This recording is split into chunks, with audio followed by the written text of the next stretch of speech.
July 2024. 875-KTGR. Let's call or text us. Did we get all that? I think you did. Yeah, I hope I got everything. I think you got it all. That was pretty good. For now, from at least just the local teams. There's plenty more. Yeah, that could happen. And keep refreshing Twitter, by the way, too, because that'll change. Yeah, that's keep refreshing Twitter and keep an eye out for the fakes. Make sure you don't get Biff buffers, triple check on the deadline day.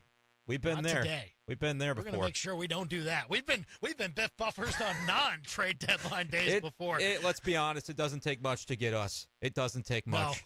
No, doesn't. We'll be diligent. I gotta say.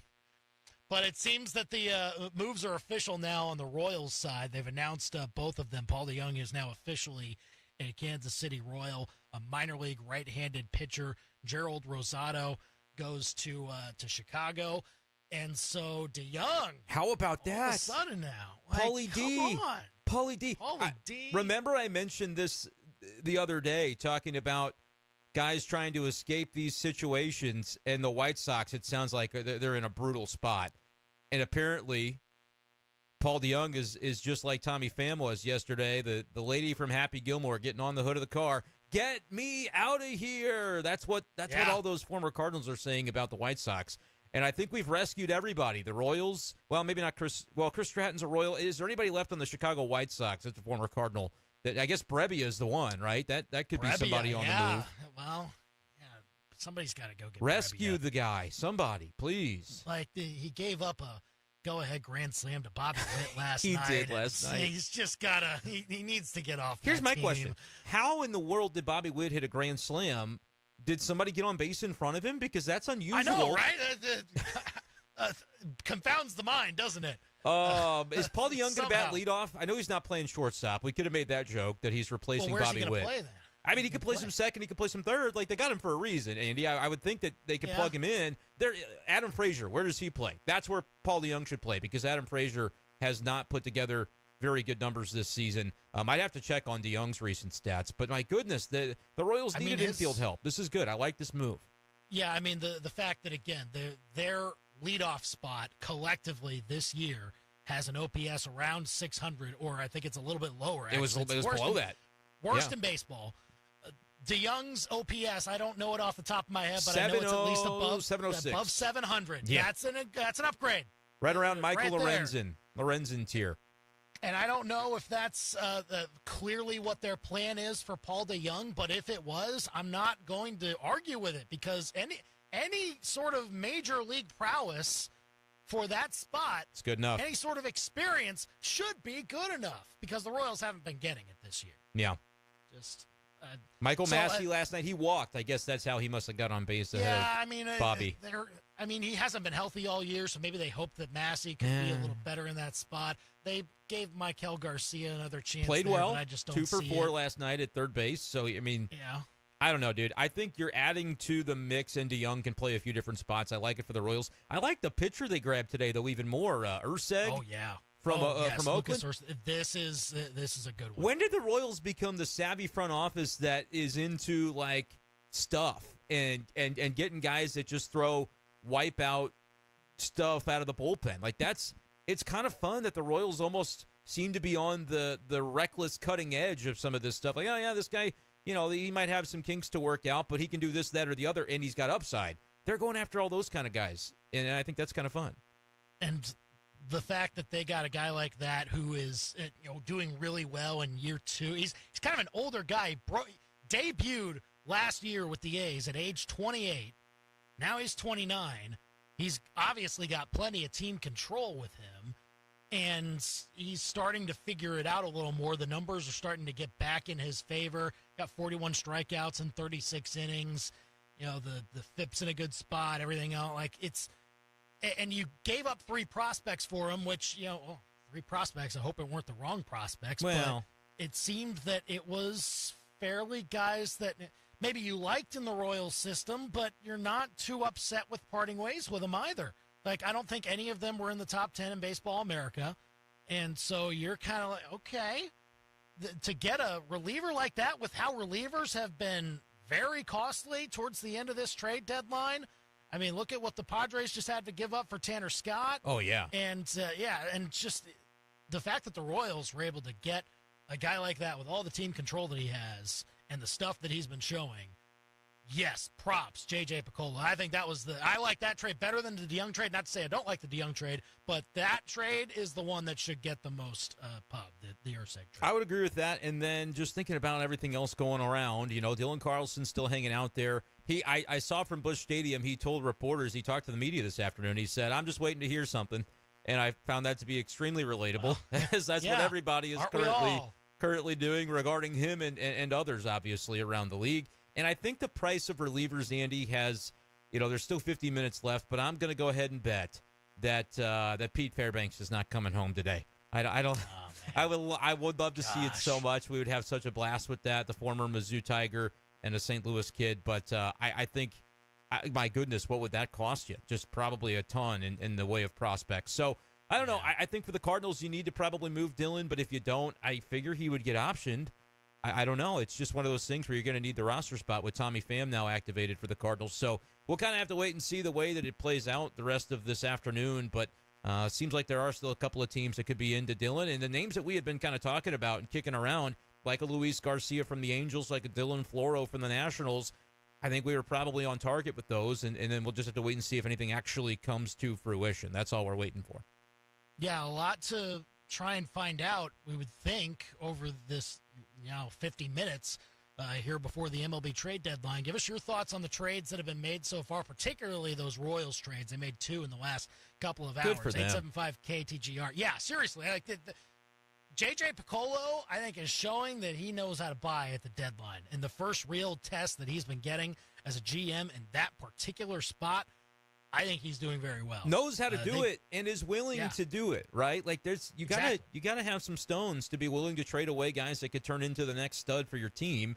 And he's been willing to do it.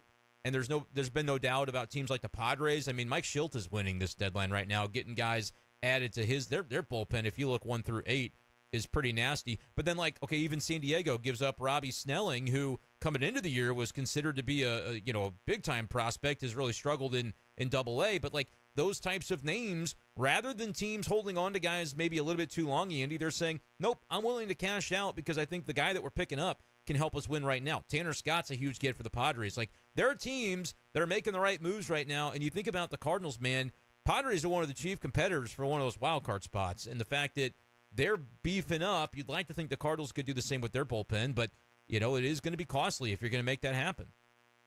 875 KTGR to call or text us. And that's the thing, is that right now the Cardinals are trying to see what they can get for Dylan Carlson, and it's got to be some sort of reliever now at this point, because that's what's left. And I think going into this period, it's kind of what you expected the Cardinals to at least make sure they added, is somebody in the bullpen that can give you another inning or two to work with, that's reliable, that you can put in the circle of trust, and not have to rely on guys like Roycroft all the time. Again, Roycroft struggling last night, unfortunately. So I mean, there's guys out there that still the Cardinals could add to this group, and I think that we would have to see that in the next hour. Something to, whether it's for Carlson or not, I mean, I don't think matters. You got to find some sort of relief arm to get some depth there in that room, because I don't think you can finish the season with what you've got there. And even though we'll talk a little bit about what we think Andre Palante's role might be going forward, yes. If he gets shifted to the bullpen still, I think you need another leverage guy that you trust in late inning situations that can allow you to shorten the game every once in a while. Yeah, and the other thing that's going on too right now with the Cardinals, which is not immediately pertinent trade-wise, but apparently Michael McGreevy is starting tomorrow for the Cardinals. Yeah. And that's something that, I don't know if that's a Sonny Gray thing, if that's just a general get everybody in the rotation another day of rest, but they're gonna kind of push everybody back a day and give McGreevy a look. A lot of balls in the air today, Andy, as far as, a lot of Cardinals fans are wondering, 40-man roster, what are the implications of all these moves? It's going to be a lot of turnover. Just be ready for some changes to be made, guys being called up that you're maybe wondering about. I think that's sort of what we're going to end up seeing over the next 24 hours. They've got a lot of balls in the air. Let's not overreact and think, this means that. Well, who knows? There could be a lot of different things happening at once. Yeah, I mean, we're going to have to try and parse out what it all means at some point, but we're just waiting for the word from either a report out there from an agent or anybody like that. You got the Twitter notifications on. That's what's right. up. Jeff Passan and Ken Rosenthal, Jim Bowden, guys like that. You want to make sure that you have that you're in tune to make sure you don't miss any of the last minute deals here. 875-KTGR to call or text us. And even after 5 o'clock, we're still kind of watching a little bit because teams can send that fax at 4:59. Oh yeah. In 37 seconds. We'll have Will Carroll ready to go, the injury expert, around 5:25, right? That's the plan for Will. So yeah. We'll be ready to break it all down even after the bell. I don't know. What do you want to see? Is there anything left? I mean, as far as the Royals go, I feel like they've accomplished, like if they're done, Andy, I don't think Royals fans are going, I think you're thinking, okay, they added an infielder to kind of maybe give them another look in that mix. Maybe an outfielder would be nice, but the guys in that outfield have started to play a little better. And then on the pitching front, they have certainly tried to turn over the bullpen as they deal with various injuries and underperformance from guys like MacArthur on that group. So, honestly, job well done by the Royals, even if they're already done, in my opinion. Cardinals probably need to do a little bit more. Yeah, I find it interesting. David Lesky, who has a Royals newsletter, does a really good job of just giving perspective on this sort of stuff. Yeah. He says they might be done, but, I mean, again, they didn't give up any of those top prospects that are in their system for Urseg just now. They keep trading storm chasers. This is great. The storm chaser guys aren't really prospects, but they're playing well, so there is some trade value.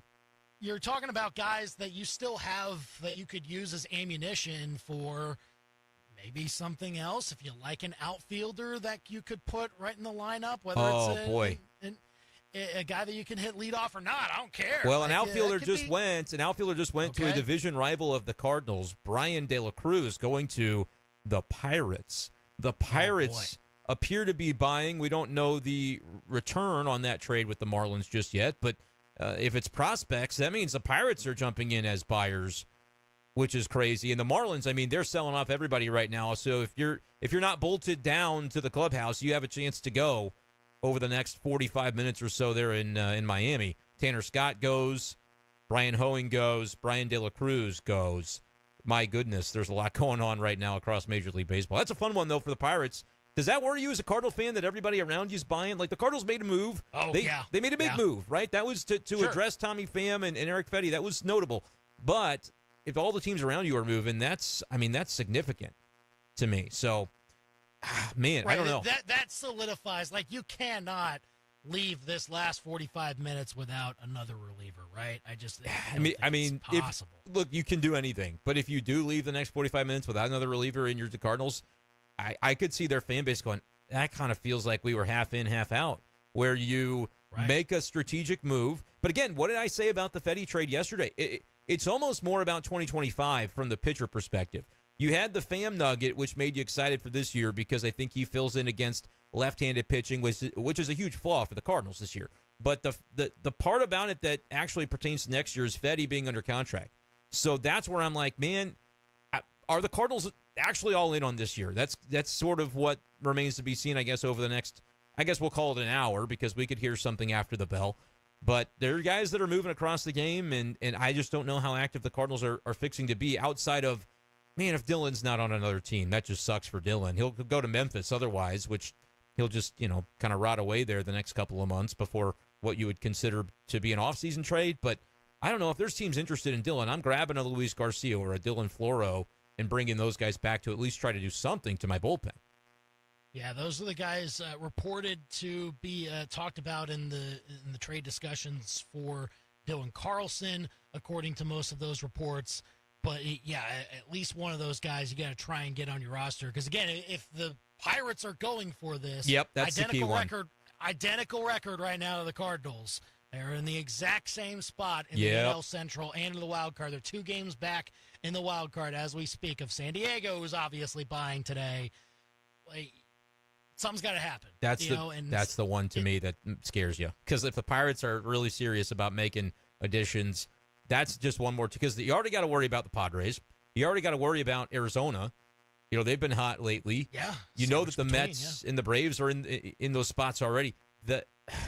of the 6 teams, Andy, like there's a world in which the Cardinals get through 5 o'clock and they were maybe one of the least well-positioned of the 6, even though they made a move that we really like. You know, we're going to talk more Palante later on in the show about 505, but the idea that, you know, he didn't even pitch that poorly last night, and if he's the guy that gets sort of displaced within your rotation, how much better did you really get with Fetty?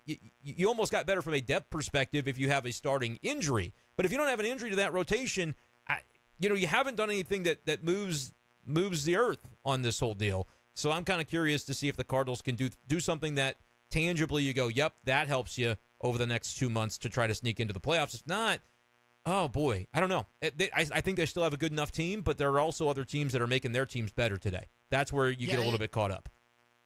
Cardinals made an A trade yesterday. I agree. As far as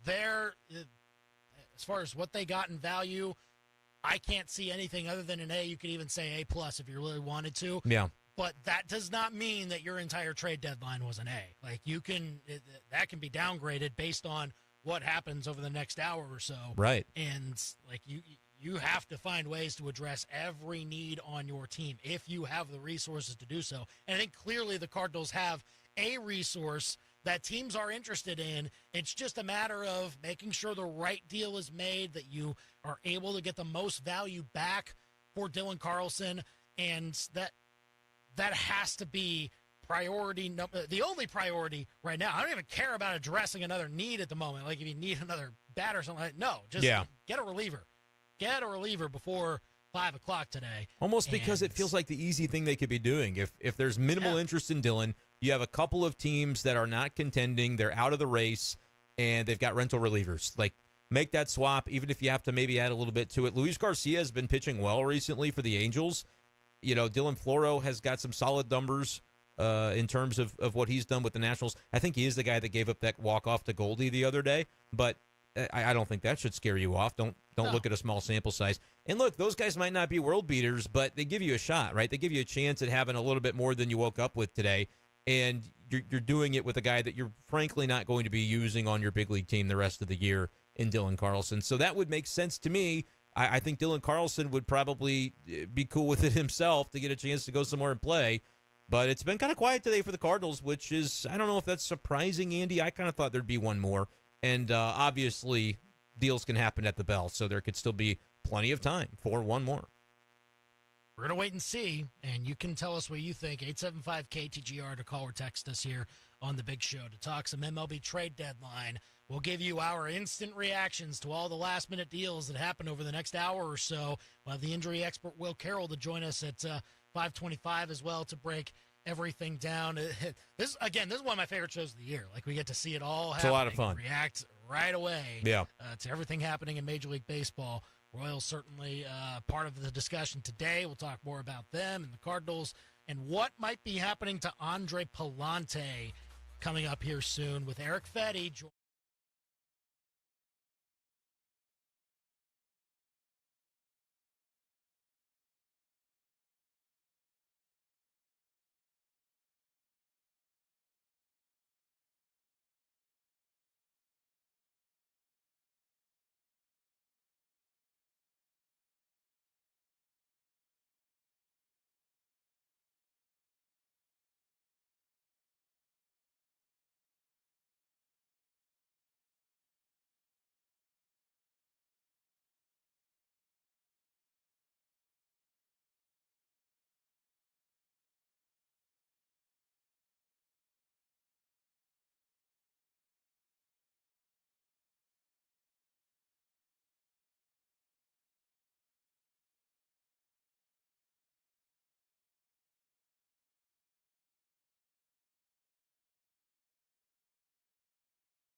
guess what? Jeff Passan, ESPN. Looks like the Pirates also got Isaiah Kiner-Falefa from the Oh, they're getting IKF. I don't know how he's performed this year, if he's been playing very well. But, they're trying. That's the thing that should scare you a little bit anyway.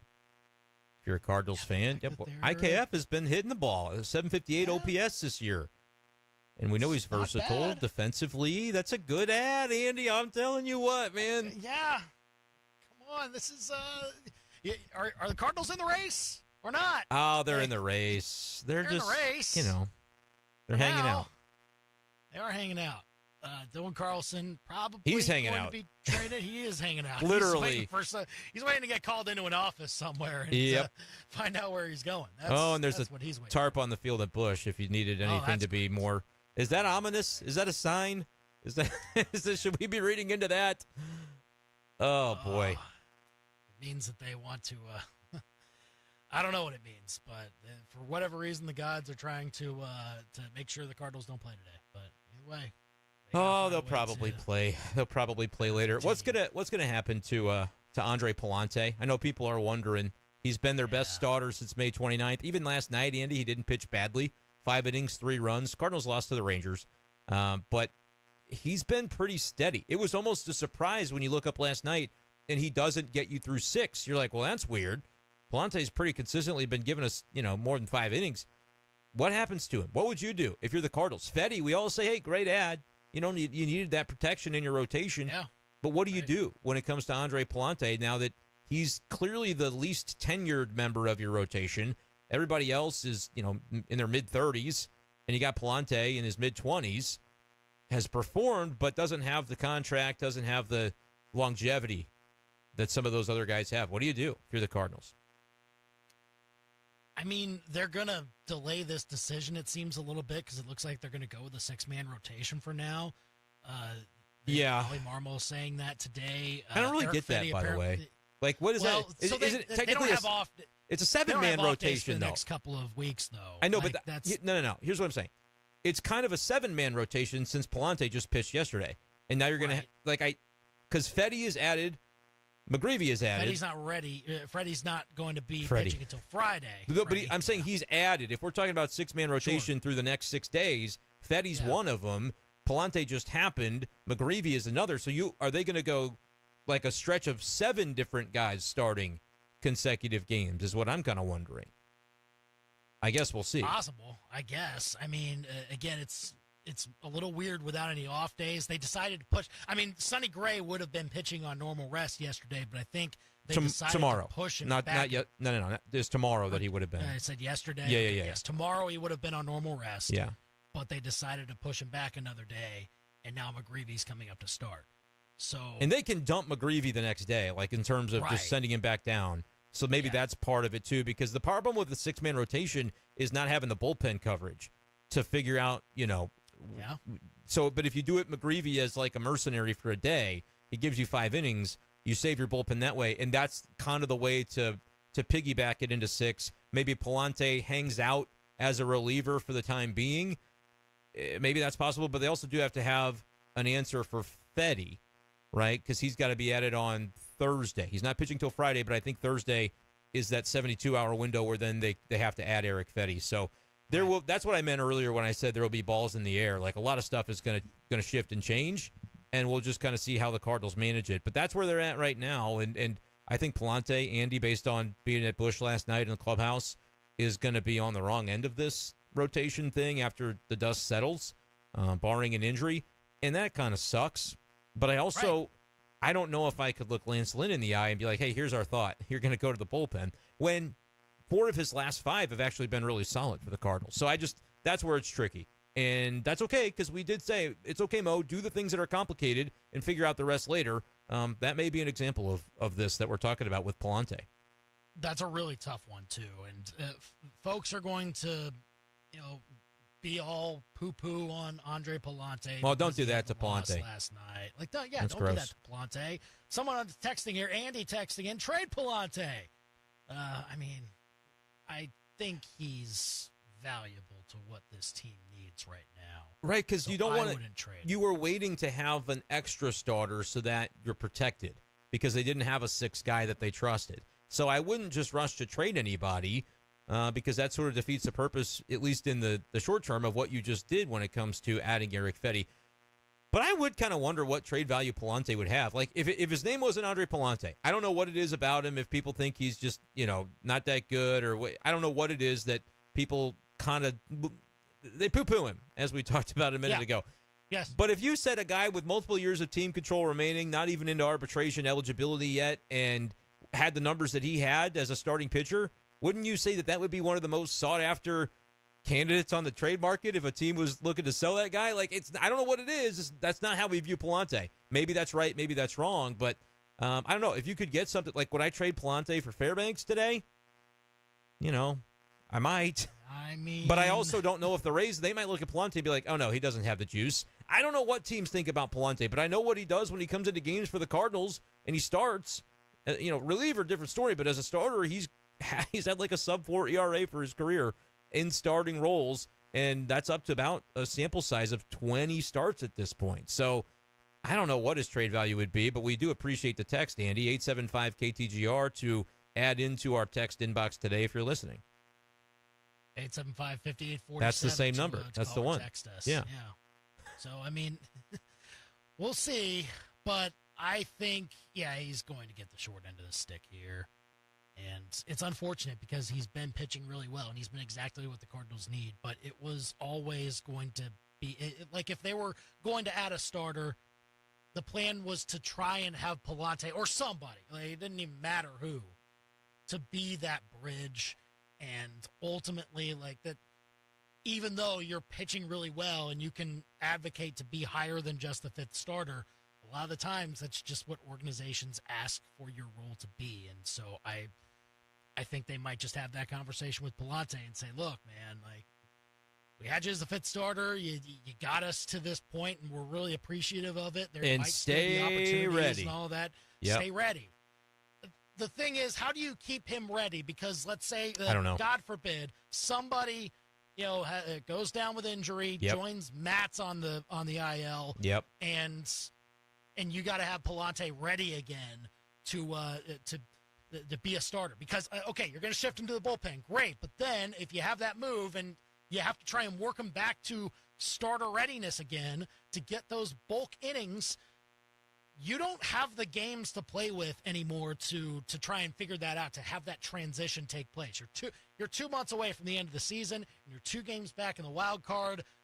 Margin of error is gone. Like, you can't spend time getting somebody ready to become a starter on the fly this late in the season.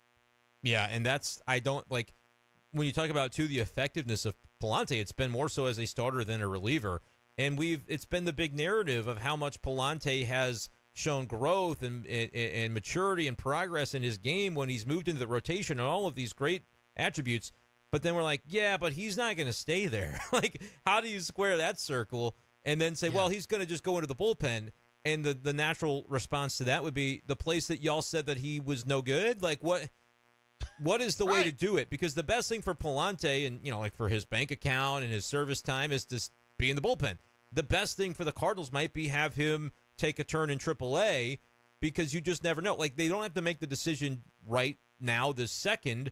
If they're going with this extended rotation, he can kind of be the Libby role for a half second, and then maybe Libby moves to like a 7th inning role, and you can just use him in short bursts, which would be better for Libby. I could see it working, but it's just a lot to kind of juggle for a guy whose big revolving narrative this season has been, once he became a starter again, he found himself.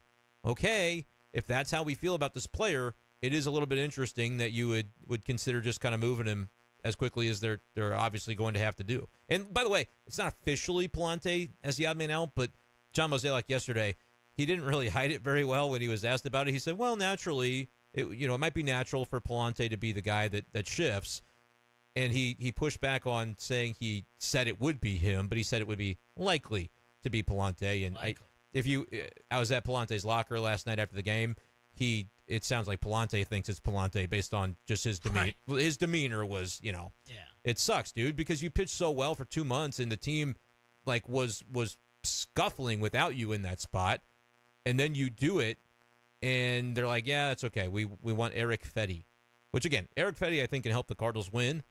but it's just one of those things that for Palante has to be a bummer. Your team got better, but at what cost to you personally? The role you worked so hard for the last couple of months is now in jeopardy through really no fault of your own. As 437 on the Big Show, Craig Mish, who's always inside these Marlins trades and others, tweets, OMG, more trades coming. This is wild. So maybe we're about to heat up, okay. Or maybe Craig is just having us for, was that just now? That was literally 437. He sent that. Boy. Yeah, there's a lot going on. I don't know if Craig's just like, because you could troll at this point, not even to Biff Buffers people, but you could troll. I saw a tweet today from Adam Schefter that I thought was a troll, Andy, where he said the premise of the tweet was Robert Saleh has said Andy's boy Aaron Rodgers is not expected to play in the preseason. But the way that Schefter phrased the tweet was like the guy who had his Achilles and he missed, like you see Achilles in the tweet and you see not expected to play. And you go, wait a minute, what happened to Aaron Rodgers? And it was just not expected to play in the preseason. And I'm like, Schefter, you know what you're doing with that. So at this point, any reporter that really wanted to could kind of troll and have the benefit of the doubt. No, I wasn't trolling. I was just phrasing my tweet the way that I do. It's going to be a silly 20 to 30 minutes coming up here. That's what I'm saying. What I'm ready for is Adam Schefter to say something like Jack Flaherty to the Dodgers. Wouldn't or something that be crazy? Like that. Where is Jack Flaherty going? I thought he was a Yankee by yesterday.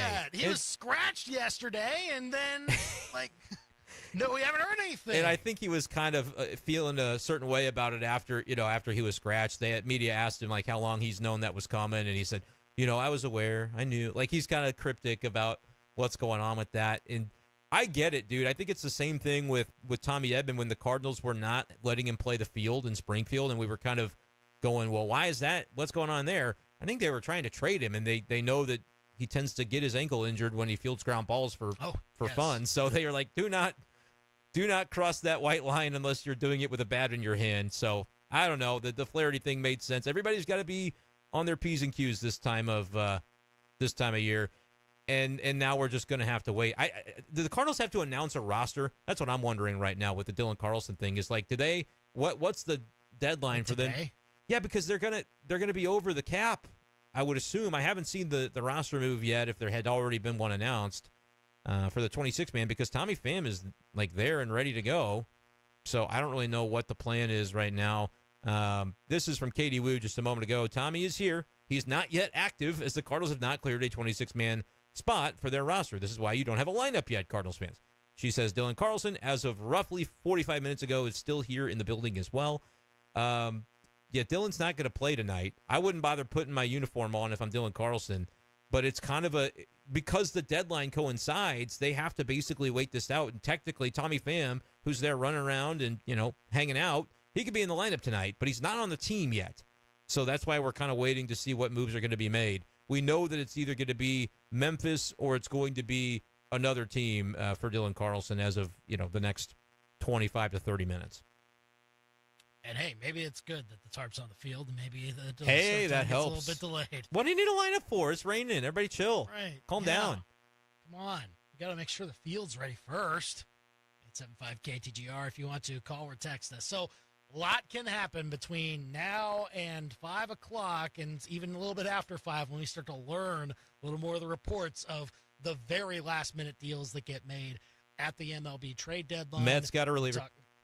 Oh, did they really? Brazoban from the Marlins. That Marlins continue moving relievers. Yeah, there was the Marlins trade. That was the one that Mish was probably saying, I think that was probably the one. Another solid upside arm that goes to a wild card contender in the National League. Cardinals. Great.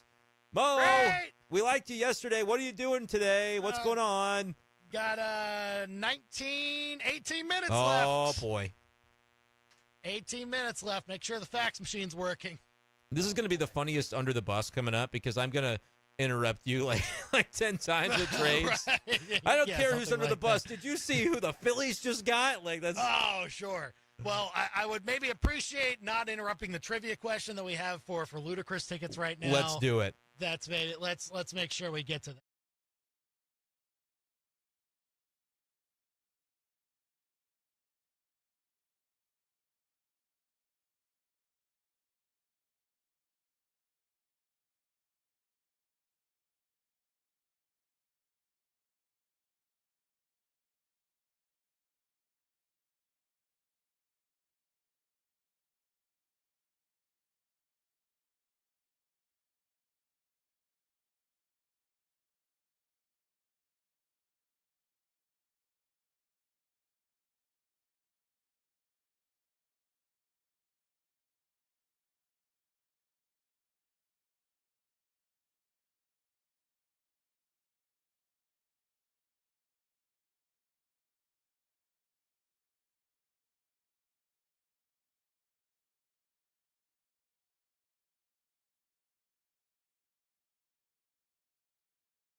to earning points, and that particular point was a break point for her opponent in a match that she eventually lost. And it turns out that, with Coco Gauff arguing that when she was swinging on a ball that the lines judge called out, it caused her to let up on her swing when she called it out. And then the chair umpire's like, no, they were wrong. You're going to have to, you get charged with that point. It was a huge convoluted thing that happened, but I think people are coming for Coco Gauff a little bit because she has to advocate for herself out there, as she said in the postgame. She has to be the one that always stands up for herself when it comes to arguing calls. She doesn't have a coach that can do it for her like in any other team sport. Right. She's the one that has to stand up and say, hey, no, that was wrong. Right. And it doesn't matter how much time it takes for her.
To the U.S. Women's Rugby Sevens team for their first ever medal at that event. They win bronze, taking down Australia. Oh.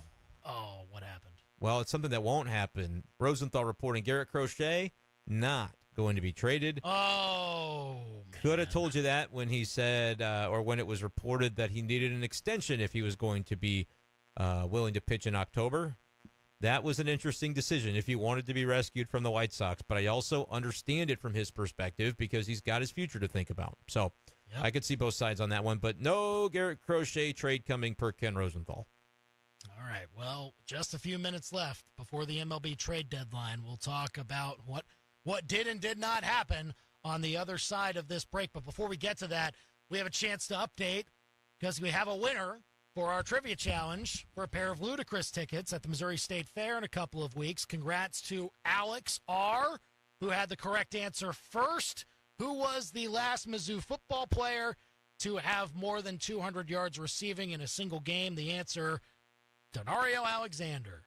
Did it against Kansas. All right, that's a great answer. 2009, 233 yards receiving. So congrats to Alex. You get those tickets. We'll give away another pair of tickets on Thursday. If you want more chances to win ludicrous tickets, go and be a member of the KTGR MVP Club. Download the KTGR app to sign up, or you can go to KTGR.com. You had your mouth agape. The trade deadline is breaking. Brendan. Breaking. Your mouth agape. You ready? This will be a great ready. one to go to break, and we'll talk about it on the other side. Jack Flaherty to the Los Angeles Dodgers. Oh, Jeff boy. passing on it.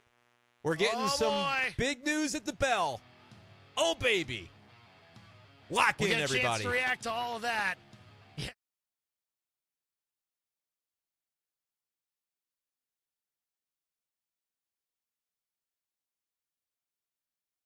On the other side of this break, top 5 at 5 to try and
Well, of course things are happening. It's 5 o'clock, and that means the MLB trade deadline has come and gone, but that does not mean that we won't learn new information ourselves over the next few minutes or so, because it takes a little bit of time to get it all processed and reported and things like that. So we're going to be learning right along with you what deals got made at the very last minute at the MLB trade deadline, and it sure seems the Cardinals. We're talking about Dylan Carlson. Looks like it got done. We'll talk about that here in just a few minutes. Brenden will probably have something in the top 5 at 5 here in just a little bit. So we'll get our instant reaction to all the deals happening in the final few minutes before the MLB trade deadline. And Will Carroll, the injury expert, will join us to get his thoughts in as well. He'll join us live at 5:25. 875-KTGR to hop in and give your opinions as well with a call or a text. But first, it's 5 o'clock.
Is going for it like they mean it.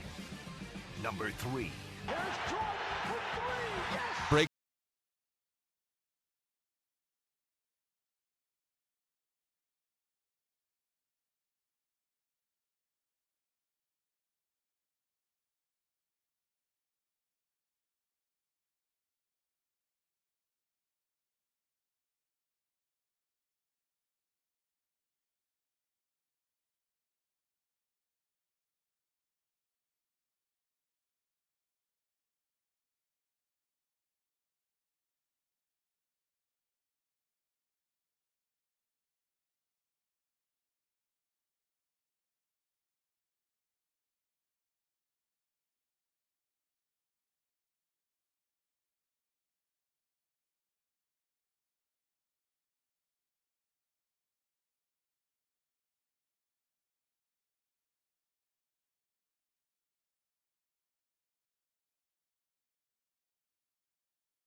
It's going to happen. Damn it! 875 KTGR. Why didn't he come with the Cardinals yesterday? Like, is Sean Armstrong really going to join the bullpen right away, or is he? Can they say he's a veteran? He's like in his early to mid 30s. Yeah, 33. So I don't really know. Look, they're taking a flyer on a guy. If you're getting somebody with a 5 ERA from the Rays, you're probably thinking you lost the deal. But this tells me that the Cardinals were just ready to get something for Dylan and send him on his way. It is the best case for all involved. And how great does it feel that he goes to the Rays, who already have a track record of turning around outfielders that the Cardinals didn't want? Like, I'm rooting for Dylan Carlson. That is where my head is at on this trade. So I think it's a good one, and I'm glad that it happened. I was hoping for Luis Garcia for the Cardinals' sake, maybe Dylan Floro. Didn't happen. And so the Rays, savvy as they are as a franchise, did at the last moment Chaim Bloom say, just take this guy for free. What can you give us? With his old contacts there at Tampa. That's the question. Yeah. That's the question to me. Like, how did that one go down? That's very interesting. I wonder, because we we heard them giving reports of, okay, it could be for Dylan Floro if they go the Nationals route. It could be for Luis Garcia if they decide to go with the Angels. And all of a sudden, you thought people were bidding for Dylan Carlson. It seemed like and it that might his be value was like driving up some way, somehow. I don't know. That can always be, finagled in the media in the way that we perceive things. Yeah, I understand that. I found it then interesting that they then had to pivot and they go to Tampa for a guy that's, I mean, I don't know if he's going to be one of your leverage guys. He might be Sean Armstrong, filling the Chris Roycroft role to maybe get you through some innings. Yeah, ERA is at 5.4. More than a K per inning. That's good, though. 50 Ks, 46 innings. Yes, more than a K per inning, but he gives up a lot of hits. He's had 56 hits in 46 innings. That's kind of it. So maybe his pitches are a little too hittable. He's maybe hitting the zone a little too much. All of those strikeouts have been looking. Every time they swing, it goes in play. I don't really know. They were expecting slider instead of fastball or vice versa. I don't something know. Like that. Of all the names I was looking at, I was not looking at Sean Armstrong, so I will have to try to figure out. But if you look at Sean Armstrong, he's got a hard name to say. Why is that? Sean Armstrong. You want to put the R in the first name, but it's not there. Sean Armstrong, he had very good numbers last year.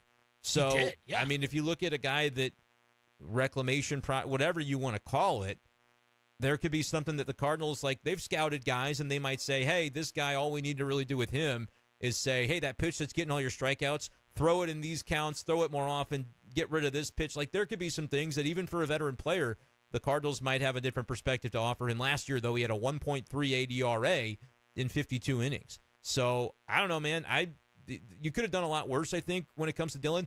And I'm looking at his numbers right now. Recently, Sean Armstrong has been pretty wipeout lately. So this reminds me of, just as I look at it now, that, again, hadn't thought of him before today, but as I think about this on the fly, remember a week ago or so, or several days, A.J. Puck traded by the Rays, or the Marlins, excuse me, and we thought, oh, A.J. Puck was awful to begin the season, and how could he have very much value? But then he had a recent stretch of going scoreless.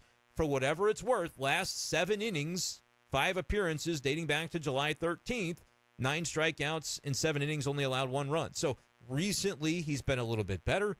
He has been able to, continue to miss bats. I don't know if that's anything crazy that you'd be looking at, Andy, but it's something. It's something to at least say, hey, we got something for Dylan Carlson. We cleared the roster spot, the 40-man spot.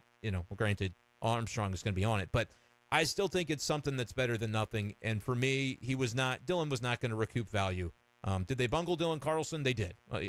Inexplicably and inarguably, they did. However, by the time it got to this point where they were at over the weekend with him, it was time, and so they end up getting something for him, and I don't have an issue with it. And maybe it works out in the end, and the Cardinals get a little boost from Sean Armstrong in their bullpen. And if that's the case, then they did all they could to fulfill the needs for a team that's trying to make a push towards the playoffs at the end here. And I don't think you can fault their moves all too much based on what they had at their disposal. 875 KTGR, instant reactions as the trade deadline has now come and gone. Starting to learn a little more about the deals that were done at the very last minute here. Cardinals got that trade in for Dylan Carlson and brought in Sean Armstrong from the Tampa Bay Rays. Maybe not the reliever you were hoping from the Tampa Bay Rays, but alas, it's not. You usually don't see unless you're the Dodgers and Jack Flaherty, you see those big moves at the very end. But how about that? Yeah, come on now. And Michelle Smallman, our friend over at ESPN Radio on Sportsmanlike here in the mornings on KTGR, discussing, how many times did we speculate Jack Flaherty to the Dodgers when he was a Cardinal, right? Exactly. Now he finally makes his way there, some way, somehow. Yeah, we all knew that was coming. We just didn't maybe know the when or the why or the how it would take place. But at the deadline, he joins Tommy Edman over there, so that's a big move. What's your reaction right now? And look, there could be something we missed for the Cardinals, but I think that's probably about it. They take it right to the bell to get rid of Carlson, and that's, I guess you can say they added Armstrong, and that's a flyer arm. You mentioned maybe takes the Roycroft spot, and the FIP for Armstrong is only close to 3.5. It's better than the ERA. But I don't know, man. Like I'm just looking around more at what the other wild card contenders did in the National League, and to me, that's a little bit more of the concern. Is that everybody else was pretty active, and the Cardinals they did their diligence yesterday.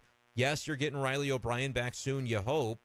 Is Armstrong enough to give you the boost you're looking for? It's going to be interesting to see. And also, one of the guys that apparently the Cardinals were in on, Luis Garcia, apparently is going to the Red Sox. So okay. It seemed that he was being shopped around a little bit. Yeah. And I guess the Angels decided to do business with Boston instead. And so that's how it goes sometimes, as we learn a little more about what came down the wire here at the last minute. But, yeah, that's going to be the big question. Can the bullpen hold up?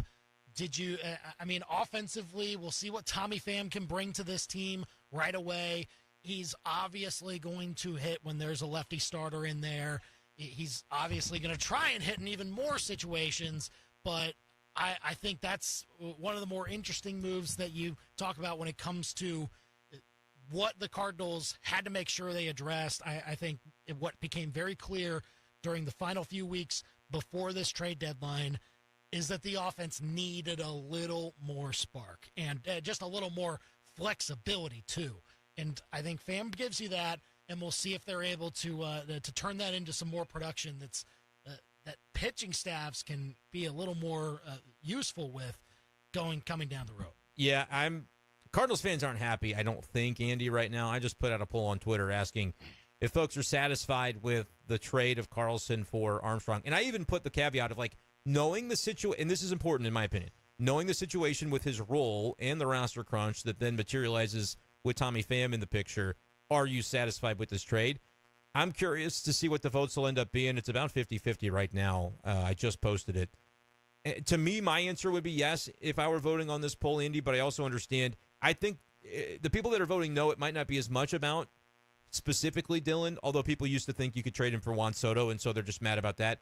But it may be the fact that the Cardinals didn't do anything else. They didn't get a legitimate upgrade for their bullpen outside of a guy who, to consider him an upgrade, you'd have to get him back to what he did last year for Tampa. So that's the part that I'm kind of thinking is maybe got people a little bit riled up right now, which I think is fair. Just the value that the players that they traded away had a lot more value earlier, and you wonder what. You waited on Dylan, and, this is what you ended up with. I have sort of come to peace with the Dylan situation over the past, days and weeks and months of, what it is and what it was going to be for him with the Cardinals. So I am good with it, understanding all of that. But without that context, you can think about Dylan Carlson, former, top prospect. If you want to still think about him in those terms, you're pissed today, and I understand that.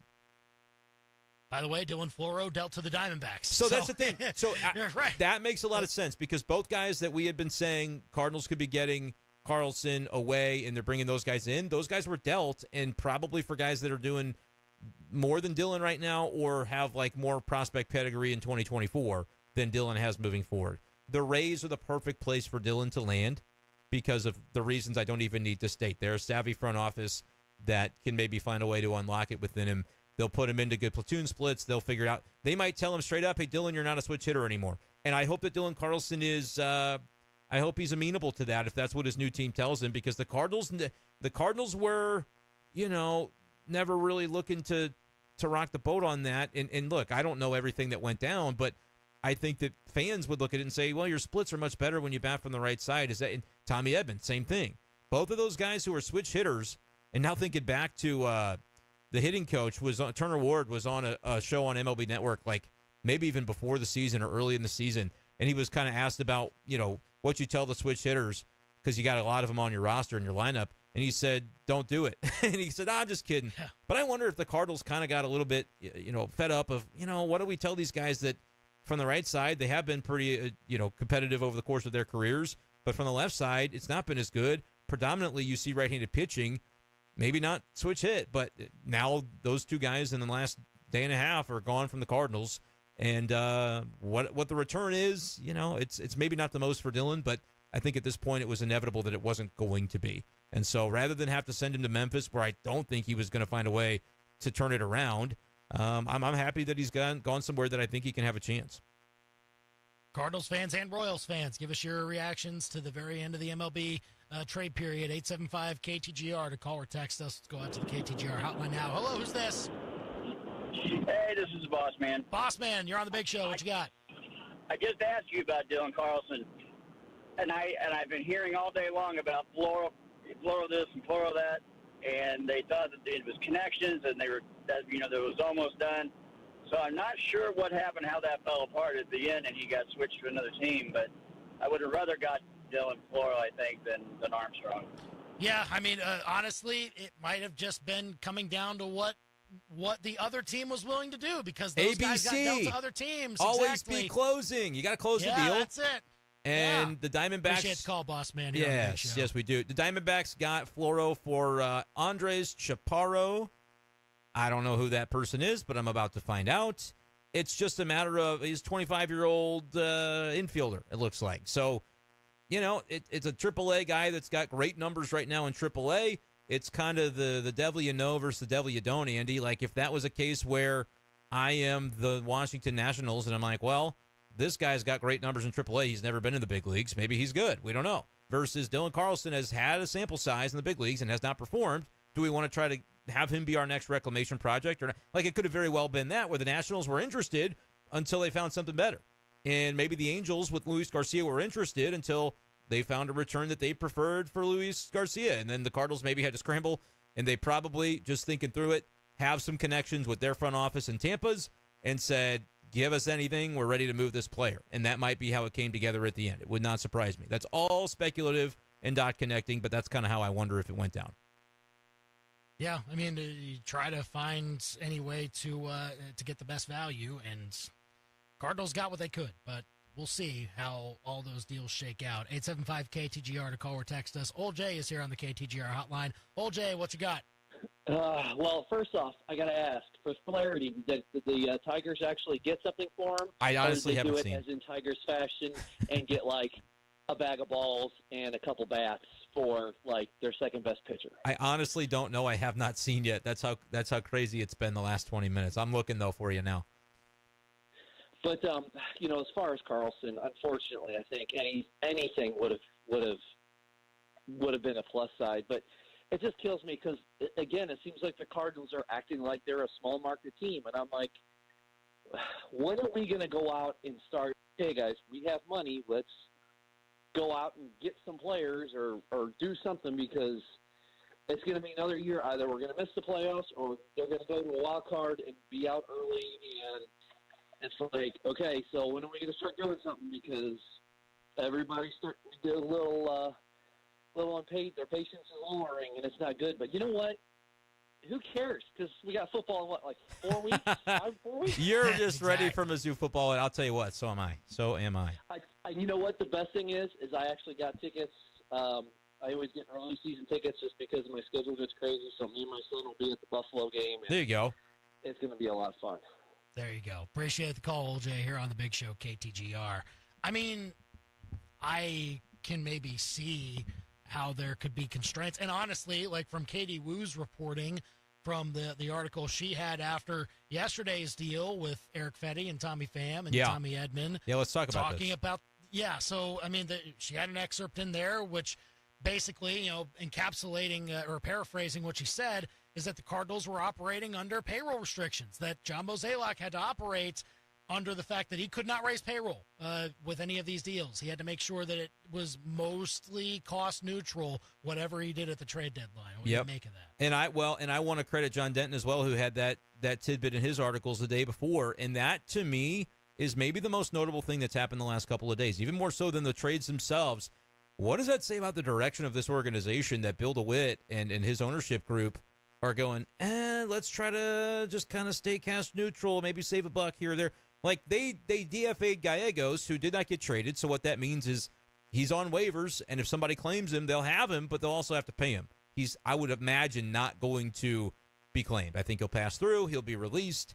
I doubt that he would accept a trip to Memphis. I think he would probably prefer his release, and then somebody can sign him for the major league minimum, right, to try to put him in their bullpen. And I think he's good enough to go in somebody's bullpen, but not at the $2 million price tag with a $500,000 buyout for next year. So that's what's going on with Gio. And, yeah, Andy, it is a little bit concerning, I think. And is that the Bally Sports question? What is it that's causing ownership to feel this way? Because that's not what we had heard coming in to the season. I mean, they said we got Payroll's more. Going up. Payroll's going up, and we've got more room to add at the deadline. I'll find the damn quote from winter warm-up if I have to.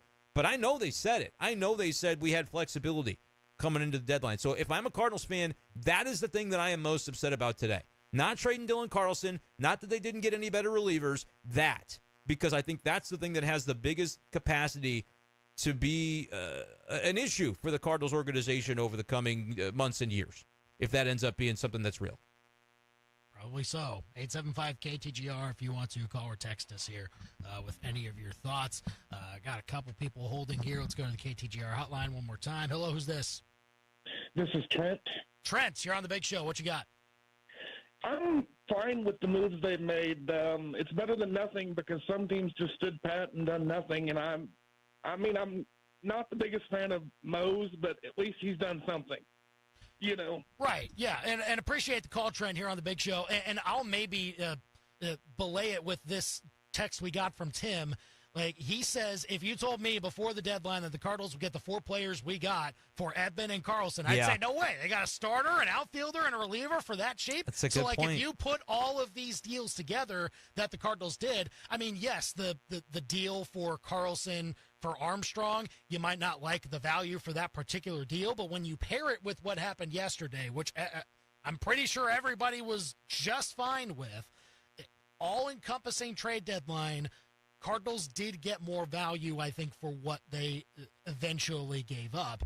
And, I mean, you can't really ask for much more from a front office around this time of year because it's hard to make those deals. Sometimes there are overpays, and I don't think the Cardinals ever overpaid for anything at this deadline. No, they didn't. And you know what else happened at this deadline? Well, I guess it didn't happen. What did the Cardinals not give up at this deadline at all as prospects? Oliver Gonzalez is a 17-year-old who has never stepped foot in the United States. But outside of him, the Cardinals didn't trade any prospects that I've seen. Maybe I missed it.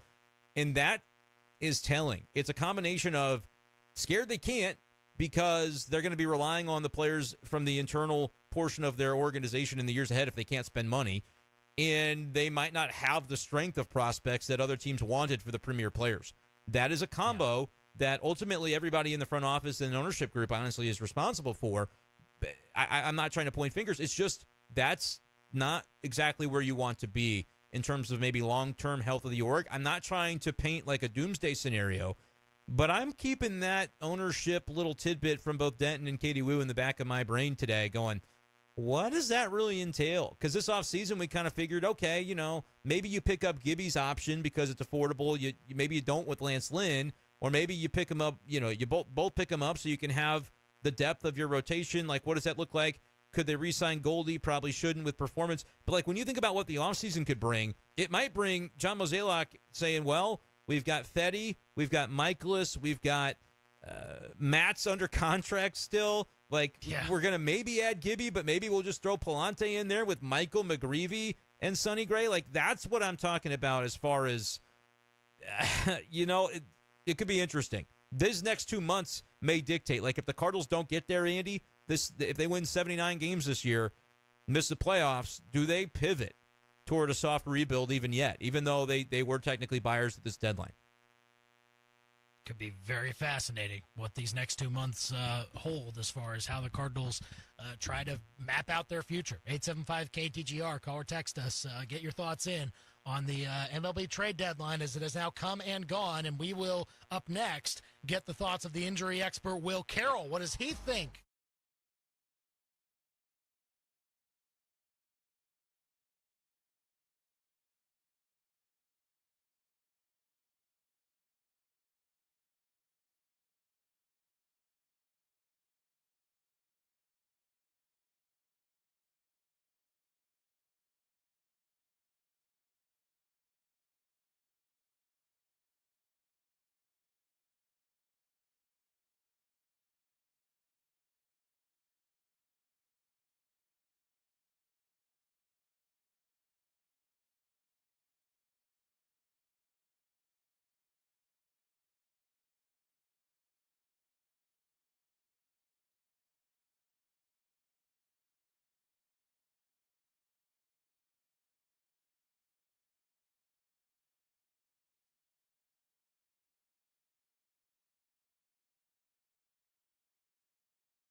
all kinds of different directions that we were pulled in right at 5 o'clock, Will, but just your initial reactions to what we've seen so far as all the deals, I think, have come in and been reported. Yeah, we're still getting a couple. Like, I just saw this Martin Perez from the Pirates, which makes even less sense in their Quinn Priester deal. The Pirates are not going for it. So, even though they're right there, either they didn't have the money, they certainly have the prospect. So, Cardinals fans should be happy that Bob Nutting is the second worst owner in baseball. Well, but they did add, though, today. They added an outfielder, and I don't know, they're maybe doing some things both at once. But was there anything, Will, that surprised you most today? That's something that happened? Let's start with something that happened that you thought, oh, I didn't really see that coming. It was the Padres trade. Okay. When the Padres went out and just gave away pretty much their entire minor leagues. They had already had a pretty good bullpen, but they added Tanner Scott. And they gave up more for Tanner Scott than the Dodgers did for Jack Flaherty. We'll talk about that in a minute. They gave away more than anything. I mean, they gave away, I think it was like their 2, 5, 14, and 20 prospects. The one that sort of surprised me just in the scale of it was Tampa Bay and Florida. Florida has traded away a third of their active roster. Peter Bendix, when he sold, he sold. He did not do this halfway. I don't know if they have enough players to get through. I'm sure they thought of this and have flights booked for people, but this is a team that they got to play games. Right now they have 2 starters. They have like 5 relievers on the 40-man. Certainly they'll fill those up, but this is functionally going to be a AAA team. And I don't think that's necessarily a bad thing because they were losing anyway.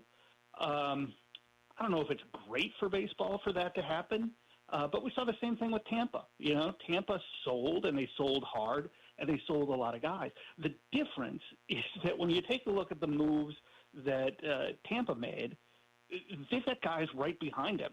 They trade Zach Eflin, who'd been great after bringing him in. And, Jeffrey Springs is back from Tommy John. And they traded their third baseman. And, by the way, Isaac Paredes. And here's Junior Caminero, the number 1 prospect in baseball. So, theirs at least makes sense when you watch the Rays. The Marlins was just a full-on, we suck, we're going to sell, and we're going to be really good sometime in the future. The haul they got was great. Yeah, we'll see if that works out for them. But, yeah, the fact that they traded so many guys off the active roster over this period is pretty mind-boggling. Will Carroll, the injury expert here on the Big Show, KTGR. Want to step back to maybe yesterday, though, Will, and talk about the trade that the Cardinals were involved in with both the Dodgers and the White Sox. They get Eric Fetty as well as Tommy Pham, and then Tommy Edman, who is still rehabbing, goes to the Dodgers. So I just wonder what you made of that trade, and from the Cardinals' perspective, to trade away a guy that had played 0 games for them this year. I know it's Tommy Edman that he's obviously had some value with him, but then to fill 2 of your needs right away just from that seemed like they made out with that like bandits. Yeah, let's talk about what they got in. They got Tommy Pham, who's useful. They know him. I don't know exactly how much he's known, but there's guys in that clubhouse who were there. He's certainly comfortable with the city. He knows where the locker room is, so that's a plus. Fetty's interesting in that I don't think anybody gets excited about him because unless you're like a hardcore baseball fan, you don't know who the heck Eric Fetty is. In St. Louis, hopefully people have been listening to you and other people saying, this would be a good get, and they get him, and the return is only Tommy Edman, who has barely been here at all and is hitting terribly at Double-A with no power, which is normally what you see for somebody with a wrist problem. That's kind of crazy. I mean, they got one of the 2 or 3 best starters available, and they got him for functionally something that they didn't have all year. I know they lose a year of control, but they've got pieces and parts. They traded away Carlson, who's the same sort of thing. They've had too many of these, sort of multi-position guys who never settled in, a roster that never kind of figured itself out. So I like it, actually. If Fetty ends up being their They're 3 behind Lynn and Gray. That's pretty awesome. You're going to have a pretty good run of starters who go out there and take the ball every fifth day. If they stay healthy, they're great. On the other hand, the Dodgers are nuts. I do not know what the Dodgers are thinking right now. I don't have any confidence that Tommy Edman is going to come back and hit the way he did. He's been out for a year. Normally you see guys come back from wrist surgery, and for like the first 6 weeks, there's kind of a power drop, and then suddenly everything clicks. I've talked to guys that have this, and they're like, I don't know, things just suddenly fell into place. So I don't get it. They just have incredible risk tolerance. When you look at how many people they have on the injured list, it's nuts. And largely it's because they kind of knew it. Look, they're taking on Edman, and they know about the wrist problem. They're bringing on Jack Flaherty, and I thought that was a good deal for them as well, because they need innings at this point. They just need innings. But he's got a back problem. So is he going to give them, 75, 80 innings? Is he going to be a guy that's going to line up as the 3 in the playoffs? If so, that's a problem. Jack's a good pitcher, but if he's your 3rd best pitcher on a good playoff team, for a team that literally spent $1 billion, that's not ideal, and it's certainly not the plan. So they got to find some innings, because they got kids out there like Justin Wroblewski and River Ryan, who was in single A this time last year. They can't go out there for 120, 140 innings without really being put at risk. That's interesting stuff, Will. I want to ask you, Will, about a guy that wasn't traded, because the White Sox traded just about everybody. I don't think anybody rescued John Brebbia, but I want to ask about Garrett Crochet and sort of the reported demands that came out regarding him. If he's going to go somewhere and pitch in October, he wants that certainty of a contract extension. This feels like a very sort of NFL kind of thing that we oftentimes see in the offseason when there are trade demands. What do you make of this one? It's not like a training camp holdout for a guy, but he's saying, I like being a starter. I am on a good health plan for myself. Yeah. What do you make of that? And it probably did, I imagine, contribute to the fact that he wasn't moved today. A little bit, but, he's still got a couple of years of control. He's been injury-prone throughout his career and going back to college. So it was unusual, but I don't think it was disqualifying. I don't think this was anything anybody didn't know. He does not agree with the plan the White Sox have. I'll be writing about that one on Thursday. He wants to start. He wants to go out there. He wants to keep his workload up. They're trying to deload him. He knows from the people that he works with, if you take your chronic workload down, it goes down. If you're going to run a marathon, you don't run 5Ks to get ready for it. You've got to put mileage and work on it. So he doesn't want to be deconditioned, get fatigued, and be asked to go out there. They're certainly not going to the playoffs. I don't know what they're going to do. I think this is going to be a bad situation that they're going to have to rectify in the offseason. But when I look at what the White Sox did at this deadline, they traded away Jimenez. They didn't trade Robert. They didn't trade Moncada. They didn't trade Crochet. They didn't trade some of the bullpen arms they had. They got next to nothing back for Fetty and Kopech, who was everybody's All-American just a couple of years ago. You put him with Mark Pryor. Holy cow. I think the Dodgers absolutely robbed Chris Getz. Right now, the White Sox have not proved to me that front office knows what the heck it's doing, because its team is bad, and it didn't make itself better for next year or the year beyond. Yeah, I like to think that the Cardinals and the Dodgers teamed up to rob Chris Getz. It's always fun to trade with the White Sox, I guess is what everybody's feeling. But on the Crochet thought, so he's a reliever, he becomes a starter this year, has a ton of success, and now the question is, like, how do they keep it in future years? On a similar trajectory, Jordan Hicks did something similar and recently has kind of started to wear down to where the Giants say, hey, we're gonna move you to the bullpen for the rest of the way, but maybe the thought being that he could return and kind of up that workload next year. Is the traditional wisdom on the best way to do this with players and when it comes to workload, or even young players as they first get in, and we talk about innings management, some of those guys that are the closest managed young pitchers end up getting Tommy John anyway, and it's like, well, what was it all for? Yeah. Do you think we do the best job we can with that, or are there ways that it could be improved? I'm sure you have thoughts on this. Yeah, there are tons, and I wrote about that today. So if you have time to read 3,000 words about young pitchers and how we're doing them wrong, let's do it. I invite you to go read it at Under the Knife. It's free today, so undertheknife.substack.com. No, we're not doing these guys right.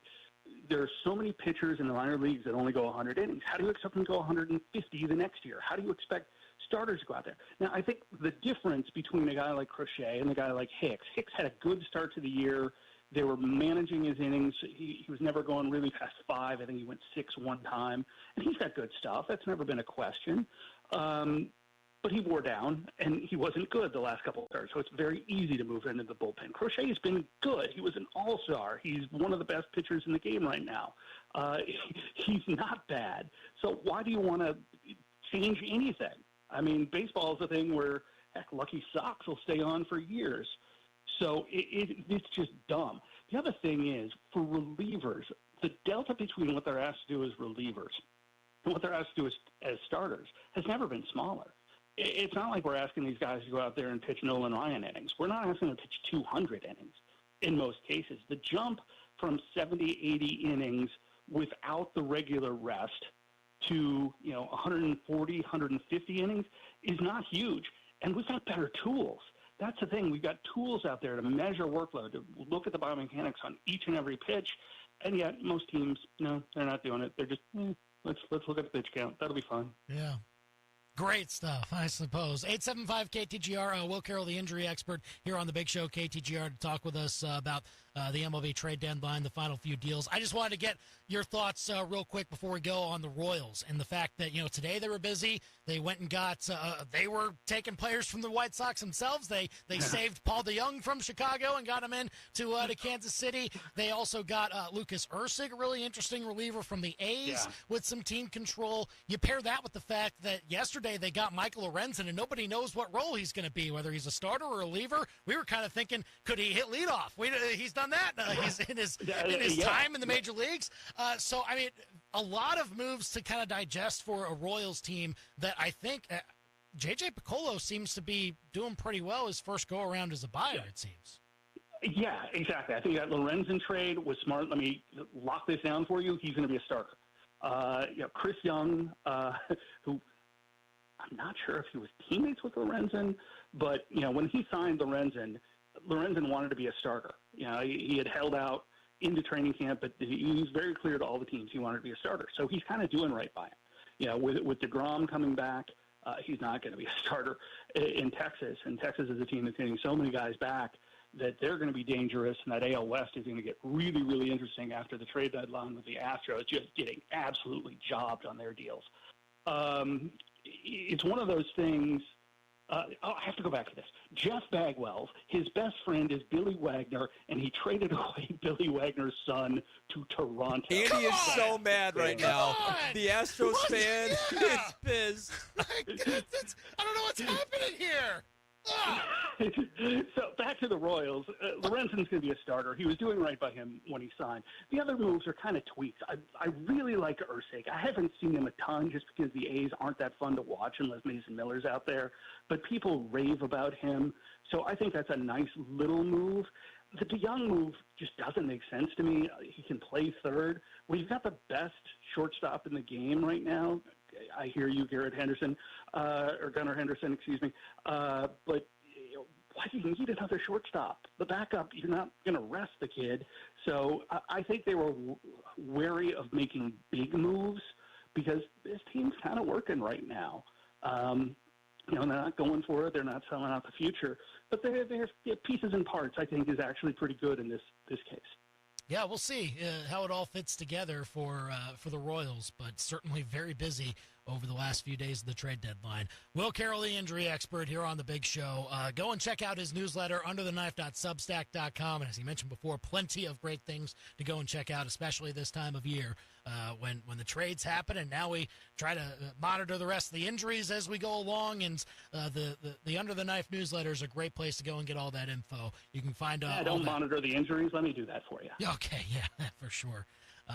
That'll be going all throughout the season, so make sure you check it out, undertheknife.substack.com. Will, thanks for coming on and reacting with us here right after the trade deadline. Hope you're well. We'll talk again soon, my friend. Anytime, boys. All right, it is 5:45 on the Big Show. Good stuff, man. A lot of interesting stuff happened. A lot of interesting stuff that didn't happen. I was still enamored with the whole Garrett Crochet, Jordan Hicks on a similar path, and it's something he's writing about over at Under the Knife, so definitely go check that out. And he said it's free. He wrote a 3,000-word article, and the site's free today. Yeah. So, I mean, probably worth it if you are really into the nuts and bolts on baseball stuff, and he's got a lot of good info for you. Yeah, so go and check that out here when you get a chance. Okay, live local sports center coming up. If you want to hear the rest of our show in its entirety, make sure you're tuned in on the KTGR app and at ktgr.com as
mean, I don't know. I mean, Will Carroll said, "Oh, it's only a backup shortstop." Paul DeJong, like maybe they try him at second or try him at third. I'd say second's probably the best place to go for him. He'll play positions other than shortstop, in my view, because the guys they have like Adam Frazier and others have not really contributed offensively to the extent. And like Paul DeJong has some power; he could hit for some power for them.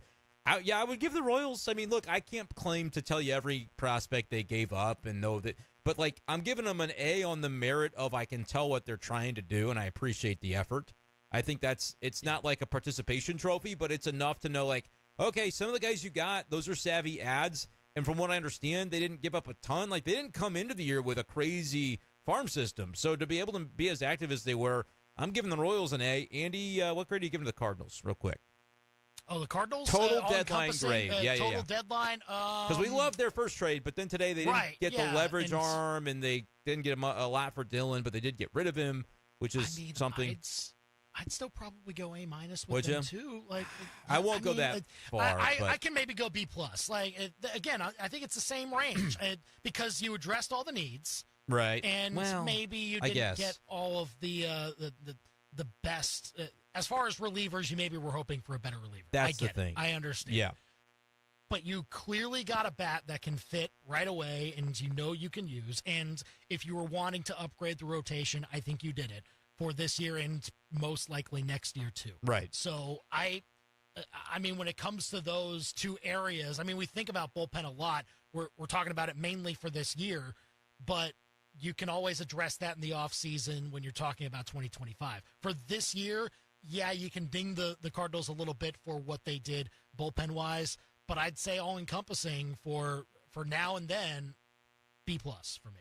I think I would be able to give the front office an A, if not for the restrictions ownership may have been placing on the front office to not add salary at this deadline. Right. So as a result of that, like I'll be still probably like a high B to B+ range overall, because I think the trade they made yesterday was savvy.